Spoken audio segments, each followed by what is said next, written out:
Добро вечер. Втора емисија Печат на неделата на ННТ телевизија, а во неја ќе гледате вечерва. Почитувани граѓани,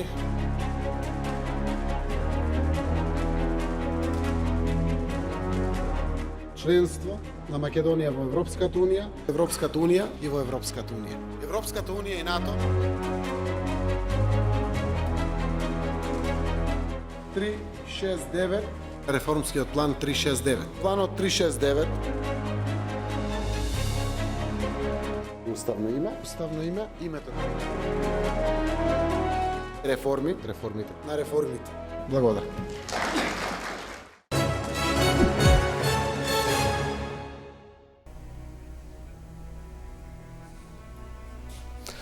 Чувствувам промена во политичкиот менталитет во Македонија. Забележувам храбро водство насочено кон иднината. Ова се зборовите на Доналд Туск, председателот на Европскиот совет, кој што на македонски чист јазик му ги кажа на господинот Зоран Заев за време на неговата последна посета во Македонија. Заев е апсолутно најприсутната личност во македонската јавност, во македонските медиуми, не само во последнава недела, туку би се рекли во последните години. Човекот и политичарот од кого што многу работи зависат и ќе зависат во македонската политика и во животот кој дојде за сите. Вечерва ќе го разговараме токму тој феноменот на известна персонализација на политиката и за тоа колку се лидерите во Македонија и овој лидер Зоран Заев важни за она што ја чека македонската политика во наредниот период. Моите гости се тројца изворедно искусни и почитувани мои колеги со кои ќе бидеме вечерва на ти. Александар Чомовски, долгов пругаш на македонската политичка новинарска сцена. Добро вечер. Добро вечер. Колегата Геровски, главен уредник на Слободен печат, исто така еден од највлијателните новинари во македонскиот медиумски простор. Здраво, Геро, добро вечер. Здраво. И колегата Васко Попетрески, кој што секако има едно од најгледаните и највлијателните телевизиски емисии на Алса Тем телевизија во област на политичкото новинарство. Благодарам за оваа најава. Ред е да почнеме со Чомовски, бидејќи тој тврдоглаво одбива да отиде во пензија и заради тоа мораме да го искажеме таа почест да биде прв. Чомовски, колку немате намера да му убиете на екраните? Не, сепак ќе си дочекаме сите пензија се дадева. Колку е ликот Пред на Заев? воопшто да ти одговорам. Прво да ти честитам што дојде во конкуренцијата. И редно е нешто да заработиш на нас проти секој од нас гостувајќи. Ние заработувавме на него. Благодарам на честитките, така што се надевам дека хонорарите ќе ги исплатиме после емисијата, не знам дали сте навикнати на тоа. Чомовски, колку е не само Заев, туку и улогата на лидерот во македонската политика заправо суштински важна улога? Мислам дека Македонија доживува третата клучна фаза на транзицијскиот период. Првата и втората ги одбележа персоналните водства на двајца неискусни политички личности, кои се учеа да менаџираат со македонската влада и со македонските институции. Мислиш на Бранко Црвенковски и на Љупчо Георгиевски, вклучувајќи го и персоналитетот на Никола Груевски. Двете транзиции претходни беа врзани со водства кои донесоа катастрофални решенија за македонската перспектива. Првата е определена со концептот на Бранко Црвенковски за приватизацијата, втората е груевизмот кој станува феномен на македонската политичка и европска сцена. Со сите балкански и македонски симптоми. Се надевам дека Зоран Заев ќе ја процени ситуацијата на каков начин би требало да изведе третата конечна транзиција за ревитализација пред се на институциите. Како стартува, морам да ти кажам дека имам одредена скепса дека храброста што го донесе на политичката сцена, тешко уште долго време ќе му биде атрибут за владење. Прагматичноста во која влегува, во оваа фаза во која влегува, се покажува дека има прилично слаби точки на политичкото менаџирање со еден механизам. За тоа вечерва ќе поразговараме, туку ми се чини дека го заборави Глигоров. Сепак разговараме за едно персонализирање на политиката во смисла на лидерските водства. Глигоров беше персоналитет се додека Бранко Цренковски не ги научи сите интриги и византиство од Глигоров. Од тој момент неспорен лидер во Македонија и на целиот процес, што морам да кажам дека е прилично симптоматичен за македонската политичка и геостратешка па и економска сцена, е доаѓањето на Црвенковски, потоа на Љупчо Георгиевски и Груевски. И повеќе. Да, бидејќи деновиве актуелен законот за јазици, слушнав од еден од луѓето кои што активно учествува во неговото правење во тоа време, дека дел од уставните решенија се сепак правени по теркот на Глигоров во тоа време, бидејќи сепак станува збор за силен лидер и политичар, се сметало дека може да биде дел од checks and balances во политичкиот систем и дека, например, начинот на кој што е дефинирано суспензивното вето, бидејќи има различни модели и во регионот, и во Европа, е меѓу другото дизајниран по теркот на Глигоров, како на силен, персонално силен председател во тоа време, во смисла на ова што го зборував. Васко, бидејќи си струмичанец, па го знаеш семејството Заеви и од кратки панталони што се веде, мислам дека си бил заедно во училиште со братот на господинот Заев, со Вице, а предпоставам дека и Заев негдека се мотал по тие сокачени улици во тоа време и така натаму. Живеевме во релативно из крај од градот, со Вице да учевме во основно училиште заедно. Зоран го среќавав на пат од училиште до дома и тоа главно се сеќавам на периодот од средното училиште. Учевме заедно во гимназијата Јане Сандански, јас природно-математичка насока, тој економска, но тој една генерација пред мене и главно се разминувавме, разидувавме у различни смени.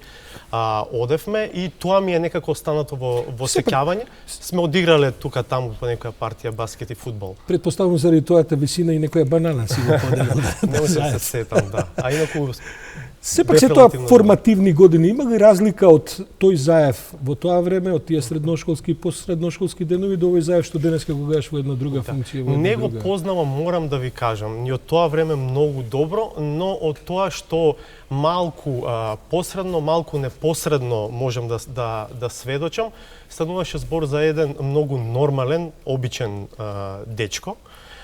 Важеше за добар ученик посебно во средно училиште. Велам, многу не ни се совпаѓа патиштата.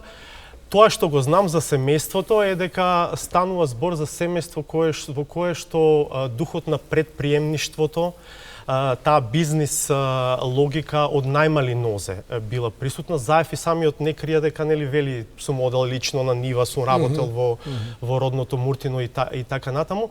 Таму, и тоа е познат факт, но еве може да го повториме, Чичкото, Душко, беше главниот идеолог на таа сега веќе бизнис империја изградена во таа фамилија, но тој е веќе покоен. Синот на премиерот го носи името на Чичкото, веројатно како признание на неговиот придонес во развојот на семејниот бизнис. Велат дека Заев уствари всушност бил задолжен за политичките аспекти во бизнисот. Бидејќи се работи за голема империја. Тој сака за себе да зборува Ордановски како за комерцијалист, тој така вели. Вели дека бил комерцијалист во семејните фирми и дека најубаво и најудобно се чувствувал во таа улога. Перфектен вовед за Геровски. Геровски, колку е денеска Заев комерцијалист во остварување на својата премиерска функција? Има едно впечаток дека се уште се однесува како градоначалник и дека тешко се уште влегува во ролјата, во улогата на премиер. Не знам дали е тоа доволно јасно, но секако што мислиш ти за тоа?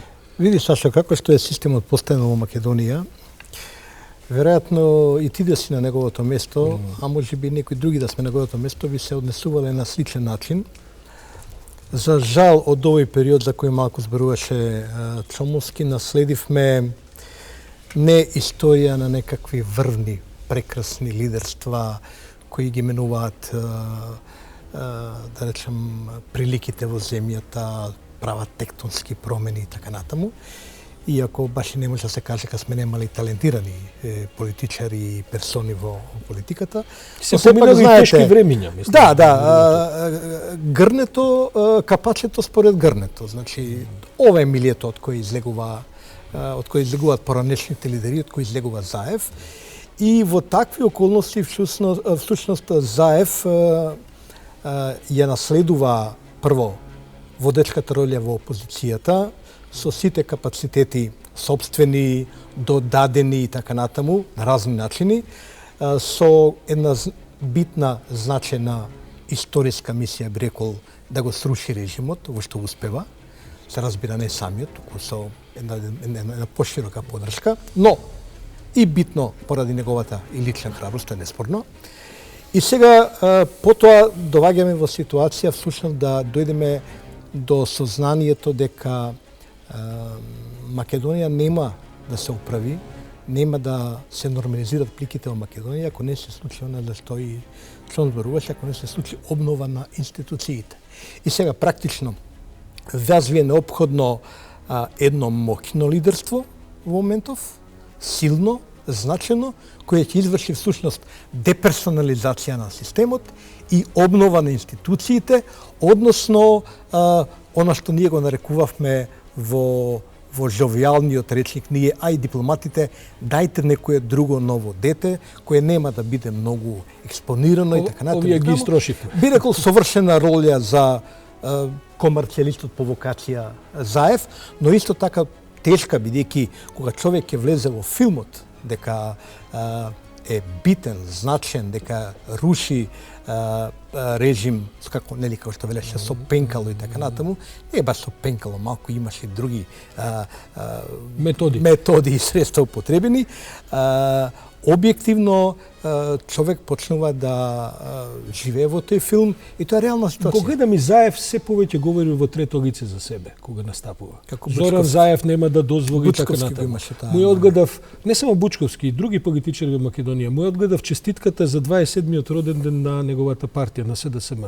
Честитката ја завршува со реченици: јас превземав ветив на нацијата дека ќе однесам, немојте мене сега, обраќај се на сопартиците, немојте мене сега да ми изневерите, да изневериме јавноста и така натаму. Има една приватизација од една страна, од друга страна во последниот извештај на Европската комисија за Македонија има една јасна реченица, тоа го разговаравме со моите гости минатата емисија, дека е неопходно реформирање на демократските принципи во политичките партии во Македонија. Ето сега да кажам, Сашо, лесно тоа се каже. Но де факто не е случајно што зборува јас, па дава наредби, па немојте да ми изневерите Да, оти неговиот претходник шеташе со мобилни телефони. Видите, партијата е таква, партиите во Македонија се такви, политичкото милие е такво, структурите се такви, ние имаме, како да кажам, такви се капацитетите со кои располагаме. И сега тој излегува тоа милие, излегува од таа ситуација, што очекуваме повеќе од тоа во овој момент. Не е ли тоа продолжување на негување на една авторитарна свест која по сите социолошки и други истражувања политиколошки на Балканот и во Македонија изразито присутна. Луѓето сакаат татко на нацијата. Дури се спремни да жртвуваат и значаен дел од своите слободи ако некој друг ја превземе одговорноста за водството. Чомовски, како Заев во која... Знаеш, Сашо, кога се работи за руиниран систем и за институции кои не се соодветни на една европска држава кон која ние сакаме да ја спастриме Македонија, лесно лидерството се претвара во авторитарна власт. Да. Пазите го парадоксот, ние заробена држава имаме од 91 година. Како зборувам за заробена држава? Да не забравиме дека ние 91 година доправа ги поставувавме институциите, што значи немавме институции. 94 година имав катарза на абсурдот на македонска демократија, власт без опозиција. Така? 98 година имавме клептоманска влада. Повторно руинирани институции.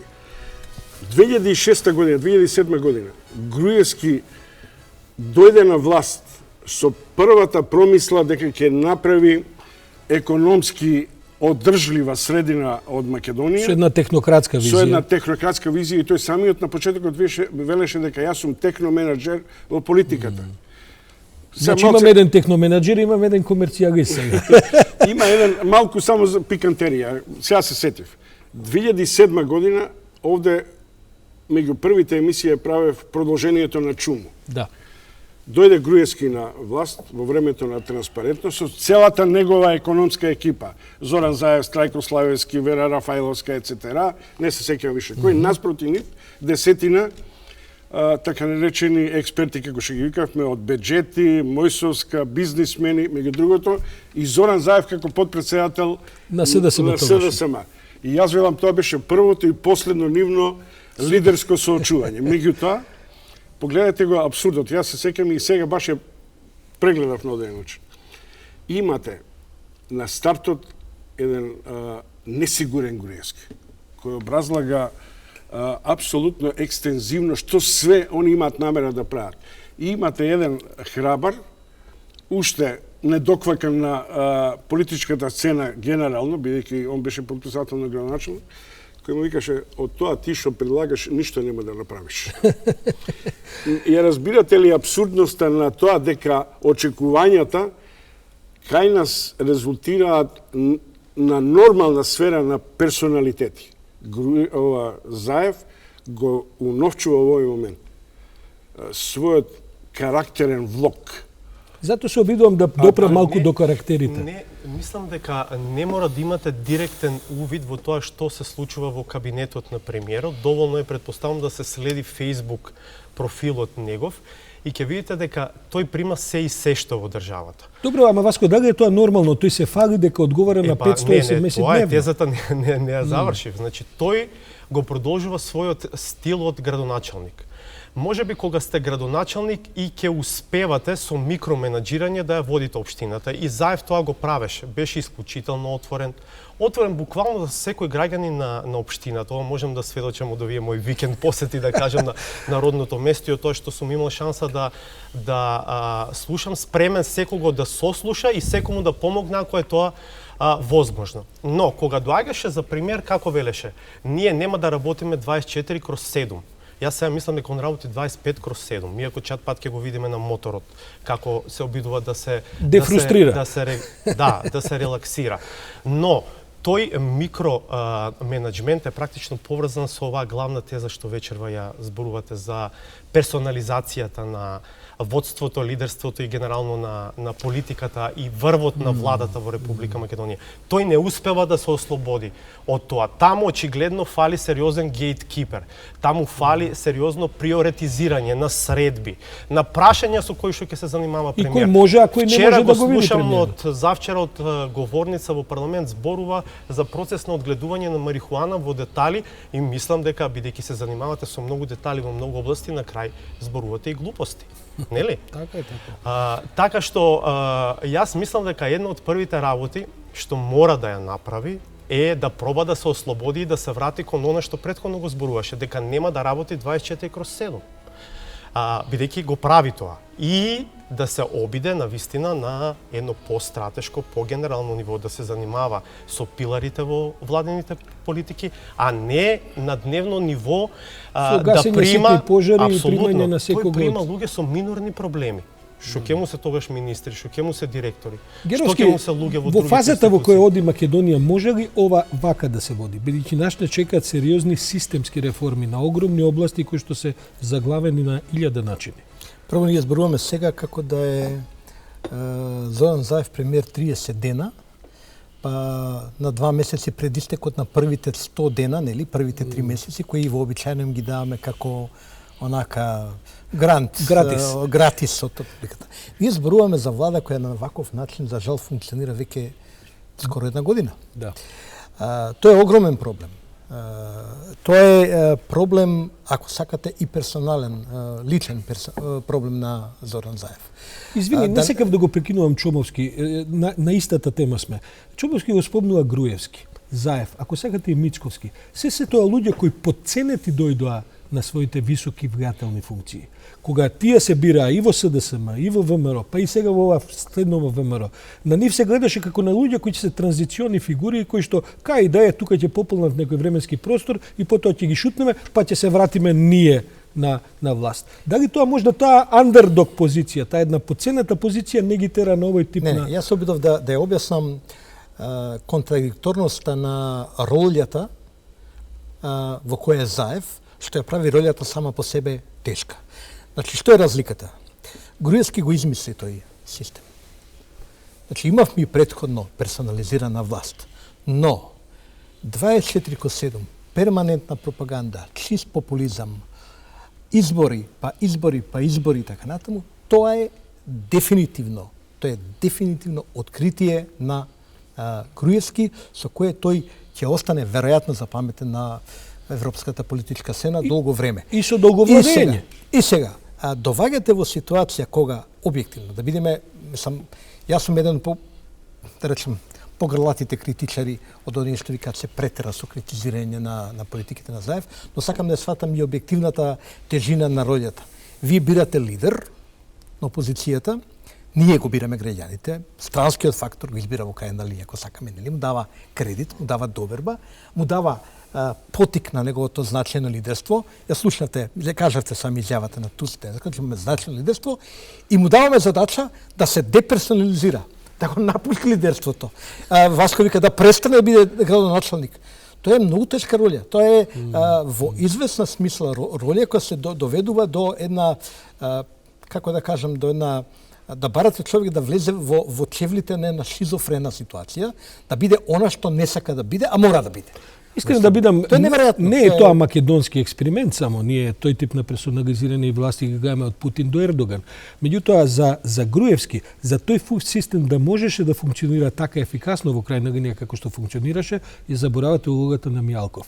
На еден систем кој што тој тип на раководење го проследуваше со притисоци, со дали тоа може сега така да функционира? Самиот, ние сме сведоци на тоа.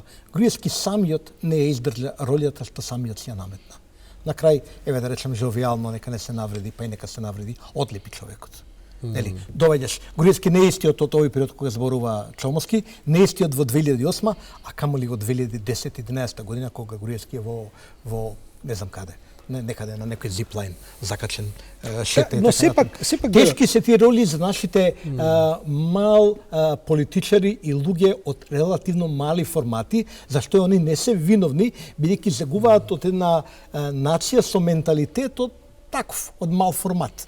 Затриков, капачето според грнето. Треба се погледнеме себе си. Така е, јасно ми е мене тоа, но веројатно во јавноста постои една согласност дека претходната власт, таа криминализирана, која сега е секој ден на 2 судења во кривичен суд и така натаму, сепак беше поефикасна од ова што за 10 месеци се да се го дава. А фашизмот е најефикасен, тоа нема спорно. Тоа сакам да прашам, значи кога ќе персонализирате власта и кога се зависи од вас и така натаму, дали тоа во еден момент нема да се преточи со сегашната власт, потоа во еден систем на притисок, слушайте, гледаме како администрацијата ги кочи сите дури и храбри иницијативи што се дава. Не може се тргне во сашо ефикасност и само ефикасност и само стабилност. Нас ни требаат многу други работи, ни требаат реформи, ни требаат болни реформи, ни треба креативност, ни треба сето она што прави потенцијал за развој. Тоа не се решава со ефикасност. Он може да гради ефикасно патишта. 25, 26, што тоа? Може, ама би било убаво, ама не може да ги изгради, бидејќи таа ефикасност не се достигнува преку ноќ. Мислам, проблемот е што е целиот систем загледен. Чомовски има две премиси кои мора да се врати. И една која мора да ја напушти. Првата е да се врати на своето верју како карактер, на храбри одлуки. Нестандардни. На нестандардни потези. Дури и контроверзни. Дури и контроверзни. Значи, не сакам да кажам и да правам паралела со првиот период на Груевски, но Заев започна според сите стандарди феноменално за Балканот. За новата филозофија на Балканот и за прв пат може човек да почувствува дека имаме лидер кој ја изнесува Македонија од балканската мочвара. Значи, тоа е важната компонента за Заев. При што мора да се каже дека храбрите се помалку и налудничави луѓе. И тука морам да признам дека тоа не значи дека Заев не е писмен политички или дека, значи тоа е едната работа. Втората работа за Заев е дека треба да ги преземе улогите, ова што и Васко го вели, на стратешките одлуки и менаџирање со владата, а не на персонални решенија. Тоа е и третата, најважна, заради што мора да се одлепи од СДСМовскиот синдром кој влегува на голема врата и во оваа влада. А тоа е логиката што на Бранко му е склопија мангупите околу него, а после него му годеше. На најголемиот мангупите му склопија логика. А тоа е која вика си шефе. Ќе го изолираат во кабинете, тоа му го направи и на Љупчо. Тоа исто така Груевска ја плати таа цена. Живееше вон просторот со своите математики со Во една виртуелна реалност. Значи Заев, ако тоа не го напушти час поскоро, му се заканува синдромот да го изедат неговите деца. Дали е тој час поскоро сега најновава најавена реконструкција на владата? Дали сега очекуваме или треба да очекуваме некакви реакции во оваа смисла, да не биде тоа само кадровско освежување или промена, туку заправо и менување на политиката, на начинот на работата. Јас не очекувам такво нешто, Сашо, затоа што кај Заев во момент повеќе гледам гард отколку спремност да го направи ова кој сите тројца сме сложни, значи да влезе во еден друг филм. Добра, ама Геровски, прашањето е дали СДСМ може да го следи во новиот филм. На крајот на криштата ќе испадне дека Заев има толку способни луѓе сед себе кои што не дозволуваат да пробијат на главната сцена, а мислам дека Заев е начело на една партија за која што сепак треба да се веројатно согласиме дека не се луѓето дојдени сите од Харвард или со завршени бизнис скул од не знам што, за да можат ова за што разговараме да го примени. Таа партија е исто еден проблем. Мислам дека имаме една предрасуда во перцепцијата на тоа што е СДСМ денеска. Мислам дека СДСМ освен лидерството на Заев, во голема мерка веќе е деперсонализирана партија, да не речам во известна смисла и можеби до некој ниво и ослабена во потенцијалите, во капацитетите. Како резултат на што? Како резултат на, да речем, имаше еден тежок период на СДСМ во опозиција, имаше трошење, абење значено на СДСМ во текот на финалната фаза на борбата со режимот, имаше влез на други структури, нели, шарена револуција, невладини организации и така натаму. И ние немаме денеска некоја таму многу јака, цврста структура, барем јас не ја гледам. Во смисла на кадри, во смисла на кадри, во смисла на кадри кои може, како следите, да на некој начин вршат притисок и да му речат на човекот, види, ние веќе ова не можеме да го поднесеме. Не, СДСМ совршено добро го поднесува, што денеска функционира. Проблемот е што мислам дека Македонија не може сево овако подложи на ваков начин на некоја подолга стаза да го поднесе, бидејќи нема да има производство на реални резултати. Ќе дојдеме до создавање повторно на една приказна, до симулакрум, до нешто што не постои, како што беше во минатиот режим. Заев мора, пак ќе речем ја сега, мора персонално да стане свесен за тоа, бидејќи притисокот врз него. Ако сакате медиумскиот притисок за да го свати тоа, ако сакате притисок од неговата непосредна околина, соработници лично така, нема таму луѓе што цврсто ќе застиге, чекај, друже Заев, ова мора да биде малку поинаку. Во овој момент тоа го нема. И затоа Заев се чувства мокен да направи гард или обврзан дури да направи гард и Јас апсолутно се согласувам со Геровски што го зборува, но прашањето е постои ли резервна клупа? Не во СДСМ. Дали постои резервна клупа во општеството? Мене тоа ми е една генерална Втора дилема. петорка. Да, видете, низ историска перспектива погледнато, секоја следна политичка елита е послаба од претходната. И ние тоа веројатно некако треба да се согласиме дека е така. Дури и на ниво на премиер, вие имате премиер со 15 годишно искуство во политика, но претпоставам ќе се согласиме сите дека многу повеќе личи на натуршчик во делот тоа што го прави. Како влезе во улогата на јавна сцена. Се разбира, натуршчик и не мора да значи дека понекогаш и нема да одигра и подобро улога од професионалците. Но нивото на перформансот е, според мене, на ниво на натуршчик во политика. Јас се плашам дека нема добра резервна клупа. Зошто? Генерално мислам дека во политиката не одат најдобрите.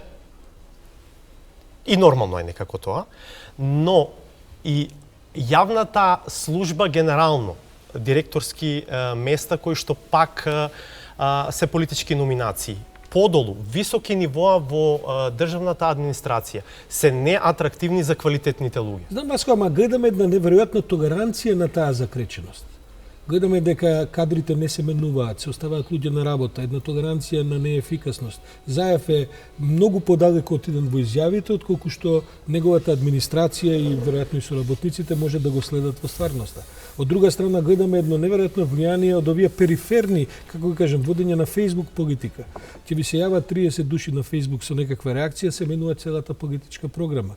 Во таја смисла се поставува прашањето дали ова вака може долго да оди, а да не почне да произведува веќе лоши резултати кои ќе станат проблем за оваа огромна агенда за која сме зафатени, а тоа е сега претпоставуваме отворање некакви преговори со Европската унија каде што ќе се бараат конкретни резултати. Таму веќе не е тоа политика на, како да кажем, на една отворена дискусија на тркалезна маса кај што секој се што може да предлага. Па еве во тој контекст, на пример, се зборува за тоа дека затоа што нема капацитети нашата администрација да го издржи тој процес на пристапни преговори со Европската унија, дека ќе мора да се бараат и иновативни решенија во смисла на тоа земање кредити од Европска банка за обнова и развој, други меѓународни фондови, за да може да се платат квалитетни вистински луѓе на вистински начин за да може да го понесат тој процес. Например, Албанија неодамна усвои правило според кое на секој судија што ќе му се констатира имот кој што надминува вредноста на неговата плата за време на работата се брква од работа.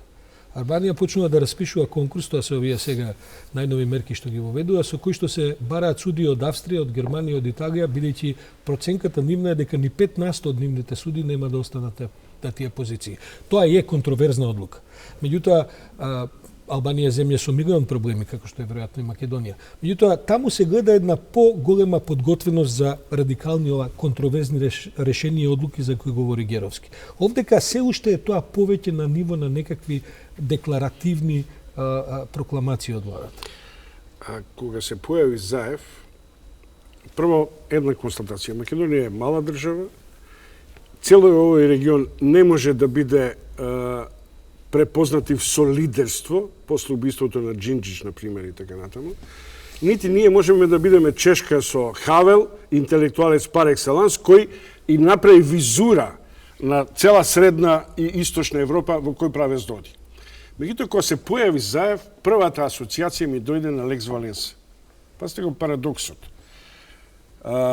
Лекс Валенса, никој ништо, работник со 8 деца, ја преврте Полска и ги приклучи кон себе интелектуалци пар екселанс од Адан Михник до Лем, Вајта и така натаму. И целата таа интелектуална Полска, католичка Полска, виде во него синоним на потребата од реформирање. Па добро, тоа сега се случува и со Заев, ако смеам тоа сега да кажам, и тоа му се случува сега на Заев. Уште е во фазата на позитивната енергија. И ја морам да ви кажам дека уште имам доверба во неговата енергичност. Ако ние сега го анализираме на ад-хок потези, ама и самиот Евиновиќ што се доведува во состојба од глобалните стратешки позиции, нели, да се сведе сега на гасење на пожар по старите модели. Ако не успеат преговорите со Грција, нели, малце ќе правиме реконструкција за да ја дефокусираме јавноста. Не бе, правиат и реконструкцијата, ама реконструкција треба да биде реконструкција пред се на СДСМ, а не на владата. После е владата.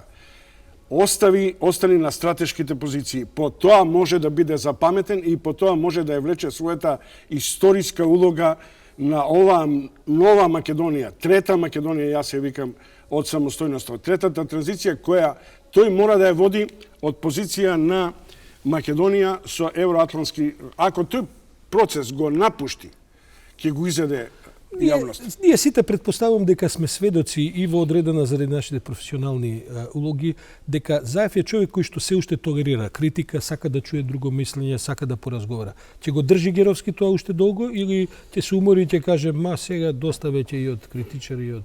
Јас се обидувам да се случува второ. Јас се обидувам да го јас лично, а и други луѓе што го критикуваат, да го доведеме во ситуација да го изместиме од рутината, да го изнервираме, да речем, да го мрднеме од место, што се вели, бидејќи, знаете, има тука една битна лична карактеристика на Заев, он е човек кој не ви дозволува да се искарате со него. Јас неколку пати сум одел другиот образ. специјално со намера да се карам. последниот пат, мислам, долго време не комуницираме, последниот пат отидов да се исканам со него. Има една, дали не знам дали е тоа итрина, дали е тоа дел од неговата лична филозофија, дел од начинот на кој функционира, но има еден став негов директен кој тоа не го дозволува, на крај сето завршува со другарче и он си тера по свое. Всушност, во крајна линија, така сите ние го правиме во животот, си тераме по свое, нели? Но, овдека, мислам дека имаме една ситуација кога се потребни такви изместувања, таков, да речем, потек од негова страна, за да заличи на вистина на Лех Валенса, или на типот, нели, булдожер, или некој што се буди наутро и однаш доваѓа и вика ми текна ова и ова и прави нестандардно, битно, крупно решение. За да дојде до таа фаза, а тоа е навистина неопходно, бидејќи работата не оди добро, шумот е голем и се чувства дека работите не функционираат како што треба, треба да биде изместен од неговата рутина, која е опасна, која е популистичка рутина, која може би му е наметната, може би е дел од на обкружувањето, кој на крајот нешто сам се го избира, нели? Не му ги избирам јас, советниците, другарите, комшиите и така натаму. Има една неотпорност во таа смисла. Има кадровски решенија за кои што се гледа дека се направи... Он има некој план по главата, тоа сум сигурен. Добро, има и тешки партнери во владата. Има идеја. Знам дека и тоа е фактор. Има идеја, има план и... Во кој дел мислите план? План како ќе заврши приказнава. Јас сум во тоа сигурен, апсолутно го чувствувам тоа.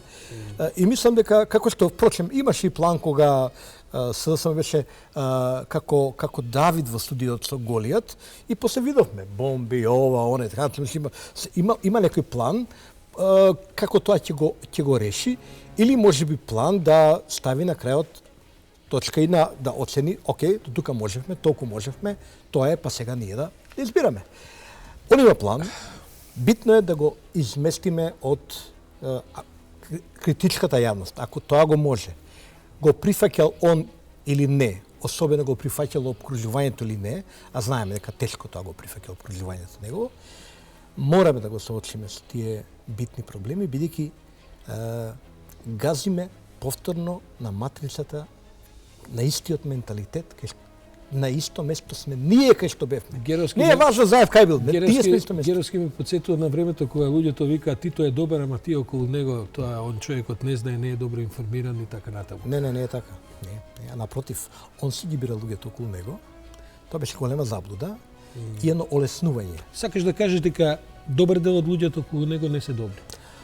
Не се на висина на задачата, ајде да не кажам не се добри, може да е тоа претешко. Не знам колкав дел, но еден дел од луѓето кои можеби влијаат клучно врз рутината која воспоставува Заев во неговото дневно водење политика, мислам дека го водат во погрешна насока.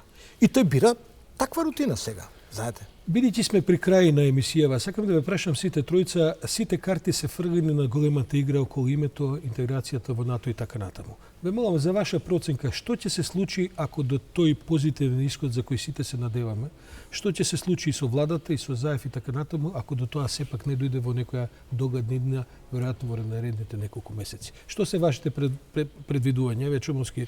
Мислам, ние сите се занимаваме со тие теми. Не сум фатален во прогнозите дека на Балканот ќе биде војна ако не влезе. Но ќе се изгуби аурата на Заев. Но правиме ова без Заев. Да, во основа сега ова е миг кога Заев треба да се врати на стариот Заев. После година дена. Да се врати на своите меѓународни приоритети, кои ги наметна, и тие ни во еден момент не смеат да и него и нас да не декуражат.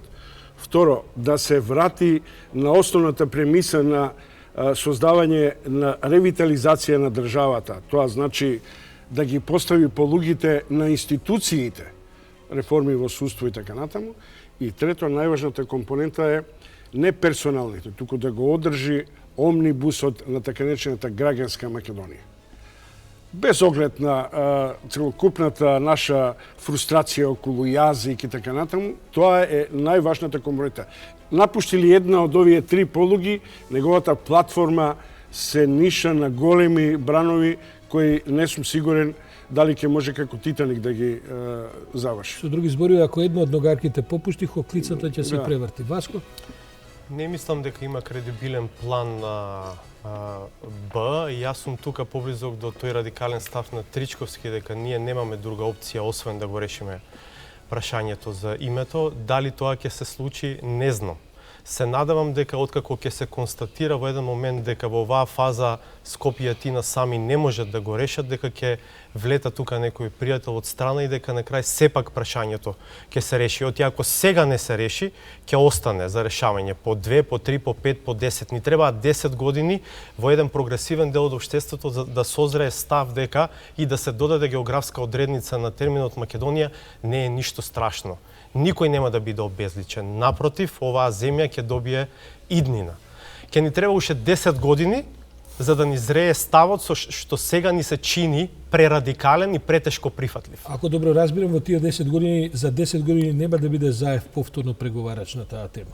Па сигурно не. Керовски? Јас не сум претеран оптимист дека поблиску сум до она што ни го сигнализира Заев, дека можеби сепак нема да дојде до брзо решение со оглед на фактот дека имаме позициите на другата страна објективно се тешки, објективно се преамбициозни во преговорите и мислам дека и лично Заев има некои своји црвени линии кои нема да може да ги помине лично, персонално, независно дури од политичката ситуација. Секој човек сака да остане запаметен во историјата како чесен, ако ништо друго.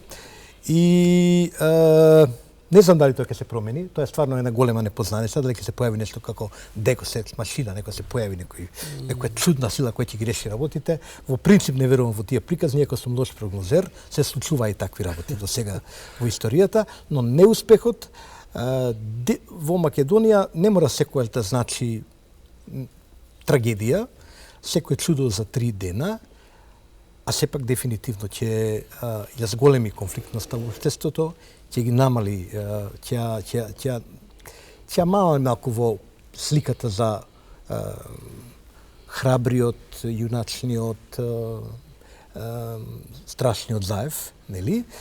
Во ситуација кога ние немаме практично сега консолидирана опозиција, тоа е можеби ќе биде неговата добра препорака за следните некои брзи избори, но мислам дека сепак ќе влеземе во период на конфликти, а конфликтите се рак рана на нашето општество, конфликтноста ги спречува реформите и развојот на државата.